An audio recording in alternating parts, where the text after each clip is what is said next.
ఇది ఒక్కొక్కరిది ఒక్కొక్క బాధగా ఉంది. పాపం ఎవరి బాధ ఎవరికైనా బాధే ఉంటుంది. సరే ఇక్కడ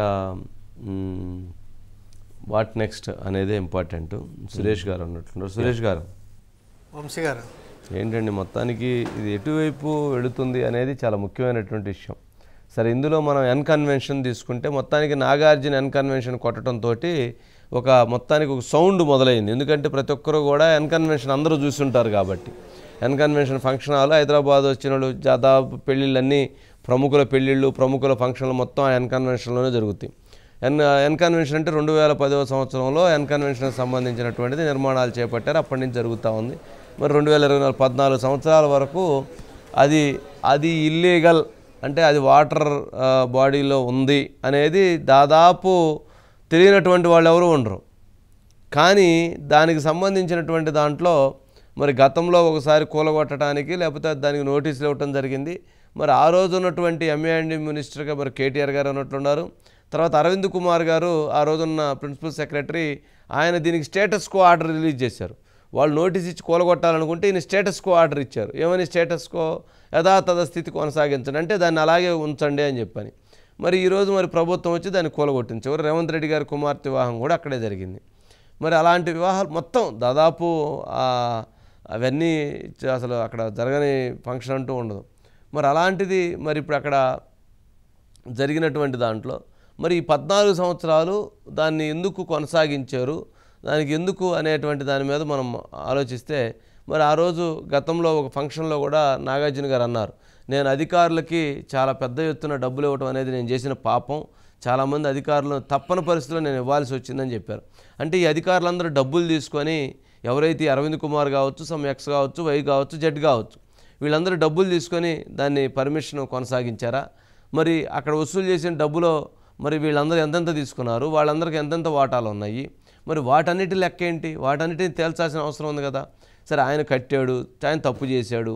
మరి వీళ్ళు మరి 14 సంవత్సరాల పాటు అధికారులు అందరు ఆ ఫంక్షన్కి అందరూ వెళ్ళారు. అందరూ ముఖ్యమంత్రులు వెళ్తారు, అందరు అధికారులు వెళ్తారు, మరి అందరూ వెళ్తారు. మరి అక్కడికి మరి అందరూ అక్కడికి వెళ్ళి మరి అక్కడ కనపడుతుంది కదా, మరి తప్పని తెలుసు కదా, మరి ఎందుకు ఊరుకున్నారు, ఎందుకు దాన్ని టచ్ చేయలేదు? మరి ఇప్పుడు రేవంత్ రెడ్డి గారు మరి దాన్ని కూలగొట్టారు కదా, మరి అప్పుడు ఎందుకు కూలగొట్టలేదు? అంటే డబ్బులు తీసుకొని వదిలేశారా ఏంటి, అసలు ఏమైంది? మరి ఇలాంటివి ఇప్పుడు ఇక్కడి నుంచి మొదలు పెడితే మిగిలినవన్నీ 14,000 బిల్డింగులు ఉన్నాయి. అందుట్లో దాదాపు 2-3 వేల బిల్డింగులు ప్రముఖులవే ఉన్నవి. మరి వాటన్నిటి పరిస్థితి ఏంటి? మరి వాటన్నిటిని కూడా కొట్టేస్తారా? మొత్తానికి ఏంటంటే నాగార్జున ఎన్ కన్వెన్షన్ని కొట్టడంతో ముఖ్యమంత్రి గారు పెట్టినటువంటి హైడ్రాకి ఒక్కసారిగా ఒక హైప్ వచ్చింది. హైప్ అంటే ఇప్పటివరకు రేవంత్ రెడ్డి గారు ముఖ్యమంత్రిగా ఆయన పనితీరు మీద చాలామంది పబ్లిక్లో ఒక విమర్శ ఉంది. ఆయన సరిపోవట్లేదు, ఆయన స్పీడ్గా చేయట్లేదు, ఆయన ఇంకేమైనా చేస్తే బాగుండిద్ది అనేటువంటిది ఒక చర్చ ఉంది. అయితే దీని ద్వారా ఆయన ఒక్కసారిగా తన గ్రాఫ్ని గౌరవనీయులైనటువంటి ముఖ్యమంత్రి స్థాయికి దాన్ని బలంగా పెంచగలిగారు. సరే, రెండు ఉంటాయి. ఒకటి, తప్పుని శిక్షించి చేయొచ్చు, లేదా మంచి చేసి ఇది చేయొచ్చు. ఆయన తప్పుని కట్టి ఒక బలమైనటువంటి పేరు తెచ్చుకోవచ్చు, కూల్చి బలమైనటువంటి పేరు తెచ్చుకోవచ్చు. తప్పు చేసిన దాన్ని కూల్చి ఆయన బలమైనటువంటి పేరు తెచ్చుకుంటున్నాడు అనేది భావించాలి. అంటే దీన్ని చాలా లోతుగా చూడాలి. ఇక్కడ పాయింట్ ఏంటంటే, నిర్మాణం చేసి కట్టి వాల్యూ క్రియేట్ చేయడం ఒక పద్ధతి, కూల్చి వాల్యూ క్రియేట్ చేయడం ఒక పద్ధతి. కూల్చింది ఏంటి? అక్రమంగా ప్రజలకు సంబంధించినటువంటి చెరువుల్లో జరిగినటువంటి నిర్మాణాలని వాటిని కూల్చడం ద్వారా అది సిటీకి మంచి చేసినట్టే. సిటీలో రేపు వాటర్ ప్రమాదం రాకుండా దాన్ని కూల్చడం ద్వారా సిటీకి మంచి చేసినట్టే. కానీ ఎవరైతే కూల్చివేయబడినటువంటి వారు ఉంటారో చూసారా, ఎవరైతే బాధితులు ఉంటారో వాళ్ళకి తాను అగైనెస్ట్ అవ్వచ్చు. కానీ పబ్లిక్లో దీన్ని అర్థం చేసుకున్నటువంటి వాళ్ళు ముఖ్యమంత్రి గారిని నిర్ణయాన్ని స్వాగతిస్తూ పెంచుతూ ఉన్నారు. మరి ఇది ఇంత లోతుగా ఈ అంశాలని క్షుణ్ణంగా చూడాల్సినటువంటి అంశం ఉంది అని అనుకుంటున్నాం. సురేష్ గారు ఏమంటారు? మొత్తానికి ఇది అంటే ఈ పరిణామాలను ఎలా చూడాలి? వంశీ గారు మీరు చెప్పినట్లే ఎన్ కన్వెన్షన్ కూల్చివేతతోటే ఇంత హైప్ వచ్చింది, ఎవరిని కూడా స్పేర్ చేయరని. అదేవిధంగా దాన నాగేంద్ర గారు ఒక పార్కు మద్దతు దారిలో ఒక పార్కు ఆక్రమించి గోడ కడితే దాన్ని కూల్చేశారు. అంటే ఎవరికైనా కానీ మేము స్పేర్ చేయమని చెప్పి ఒక సంకేతం ఇవ్వడం కోసం అది చేశారని చెప్పొచ్చు. మీరు చెప్పినట్టు ఎన్ కన్వెన్షన్ ఒక్కటే అంశం వంశీ గారు, 2017లోనే మామూలుగా ఇది FTLలో 3 ఎకరాల 30 గుంటల్లో అది ఆక్రమించారని ఎన్ కన్వెన్షన్ నోటీస్ ఇచ్చారు. తర్వాత బీఆర్ఎస్ గతంలో వదిలేద్దాం, 2015లో బీఆర్ఎస్కి అంటే మొత్తం బిల్డింగ్ రెగ్యులేషన్ స్కీమ్ కింద అప్లై చేశారు. 21లో దాన్ని బీఆర్ఎస్ రెగ్యులేషన్ స్కీము మీకు ఇవ్వడం కుదరదు, ఎందుకంటే అర్బన్ ల్యాండ్ సీలింగ్లో ఉందని మనకు అప్పుడు కేసీఆర్ గారి ప్రభుత్వం నోటీస్ రిప్లై ఇచ్చేసింది.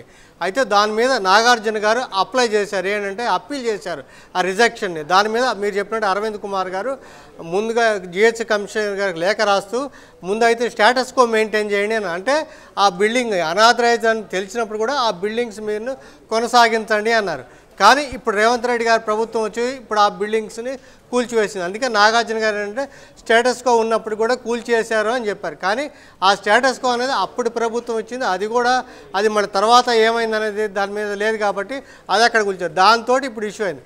మీరు చెప్పినట్టుగా ఇంకొక అంశం ఏంటంటే వంశీ గారు, ఇప్పుడు 2010 నుంచి ఈ లేక్ ప్రొటెక్షన్ అనేది మొదలైంది. హైకోర్టులు సుమోటోగా తీసుకొని ఈ చెరువుల్ని పరిరక్షించాల్సిన అవసరం ఉంది అని చెప్పి NGT ఎక్కడికక్కడ చెప్తే ఎప్పటికప్పటికి అప్పుడు ఏ ప్రభుత్వం ఏది ఉన్నప్పుడు కూడా ఒక రిపోర్ట్లు పంపుతూ వచ్చారు. అంటే 10 ఏళ్లలో ఒకటే ప్రభుత్వం ఉంది, రిపోర్ట్స్ పంపుతూ వచ్చారు. అయితే అప్పుడు 2014 ఇప్పుడు ఓవైసీ గారిది సల్కన్ చెరువు, ఆ సల్కన్ చెరువు ఫాతిమా ఓవైసీ కాలేజ్ ఉంది. 2014 మీరు మ్యాప్ చూస్తే అది చెరువు మొత్తం ఇట్లా ఉంటుంది. 2017కి వచ్చేసరికి ఆక్రమించారు. 2023 కల్లా దాంట్లో కన్స్ట్రక్షన్ ప్రారంభమైపోయింది.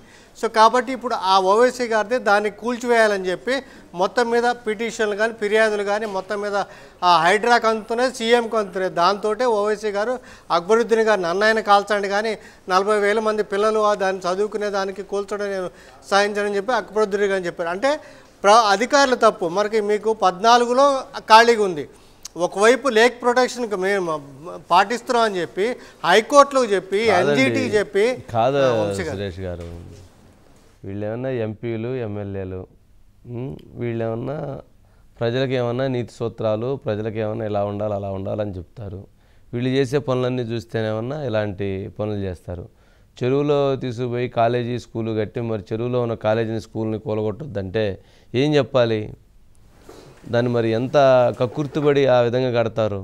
మరి 2014 నుంచి మరి 2021 వరకు వాళ్ళు కడతా ఉంటే మరి అప్పుడు ఉన్నటువంటి ప్రభుత్వం మరి బీఆర్ఎస్ ప్రభుత్వం, అంటే బీఆర్ఎస్ ప్రభుత్వానికి MIM సపోర్ట్ చేసినందుకు అందుకని వాళ్ళకి చెరువులు ఆక్రమించుకోమని చెప్పని గిఫ్ట్గా ఇచ్చారు మరి వీళ్ళు కేసీఆర్ గారు. మరి అదే కదా ఇప్పుడు దాన్ని బట్టింది క్విట్ ప్రోగా కనిపిస్తుంది కదా. రాజకీయంగా మీరు మాకు సహకరించండి, రాజకీయంగా మీకు కావాల్సినటువంటి పనులు మీరు చేసుకోండి, ఇదే కదా క్విట్ ప్రోకో. ఇది తప్పు కదా. మరి వాళ్ళని ఎందుకు వదిలిపెట్టాలి? ఇది కూలగొడు వాళ్ళని ఎందుకు వదిలిపెట్టాలనే ప్రశ్నలు ఉత్పన్నం అవుతున్నాయి. అట్లాగే ఇప్పుడు మనం నాగార్జున గారి విషయంలో కూడా నాగార్జున గారికి ఎందుకనో ఆయనకి డబ్బు మీద విపరీతమైనటువంటి తపన ఎక్కువ అనుకుంటానండి. మరి నాకు అంటే బయట మాట్లాడుకునే దాన్ని బట్టి నాగార్జునకు సంబంధించిన దాంట్లో ఇప్పుడు ఎన్ కన్వెన్షన్ మరి అప్పటి నుంచి దాన్ని నడుపుతూనే ఉన్నారు, దాని మీద విపరీతంగా ఆదాయాన్ని ఆర్జించారు. మరి అట్లాగే నాకు తెలిసి ఎన్ గ్రిల్ అని ఒకటి ఉండేది దసపల్లాకు ముందు, ఆ మాదాపూర్ ఎంట్రీ అయ్యేటప్పుడు ఒక పబ్బు, నాగార్జునకు పబ్బు. ఏంటి అక్కినేని నాగేశ్వరరావు గారు సంపాదించిన సంపాదన ఎంత, ఆయనకున్న పేరెంత, ఆయనకున్నటువంటి స్థాయి ఎంత, మరి ఆయన కుమారుడిగా వచ్చినటువంటి నాగార్జున పబ్బు పెట్టడం ఏంటి, ఆ పబ్బు నడపడం ఏంటి, ఆ పబ్బులో గతంలో మిడ్ నైట్ వరకు 2 గంటల వరకు 3 గంటల వరకు ఆ పబ్బు నడిచేది. నాకు తెలిసి అప్పట్లో ఉన్నటువంటి మాదాపూర్లో ఒక DCP ఆ పబ్ని నైట్ రైడ్ చేసి దాన్ని అక్కడ ఉన్నటువంటి వాళ్ళ నైట్ అరెస్ట్ చేసి తీసుకెళ్తే దానిపైన నాగార్జున హైలీ ఇన్ఫ్లుయెన్స్ చేసి ఆ DCPని మార్పించి 2 గంటల వరకు 3 గంటల వరకు ఆ పబ్బుని నడిపారు. ఏంటి ఆయనకి ఇప్పుడు ఉన్న దాంట్లో ఇంకో 100 కోట్లు వచ్చిద్దేమో, ఆయనకి నాకు తెలిసి ఒక 10,000 కోట్లకు పైన ఉంది, ఇంకో 100 కోట్లు వస్తే ఏంటి? అది అక్కడ ఎందుకో మరి అలాంటి బేసిక్ దాన్ని ఎందుకో విస్మరిస్తారు. ఆ విస్మరించడంతో ఇవన్నీ కూడా ఆయనకే నష్టదాయకమైంది. ఈరోజు ఆయనకి ఆ కుటుంబానికి ఒక పేరు ఉంది. ఈరోజు ఎన్కన్వెన్షన్ కూల్చివేతతోటి ఆ పరువు ఖచ్చితంగా పోయింది. కొంత నష్టం జరిగింది. అది రైటా రాంగ్ అంటే ప్రజల దృష్టిలో మొత్తంలో అది రాంగ్ అని ఎస్టాబ్లిష్ అయింది. ప్రభుత్వం కాదు ఇటువైపు ప్రభుత్వం, అటువైపు ఒక వ్యక్తి, ఒక హీరో అంతే. సరే సురేష్ గారు, ఇంకా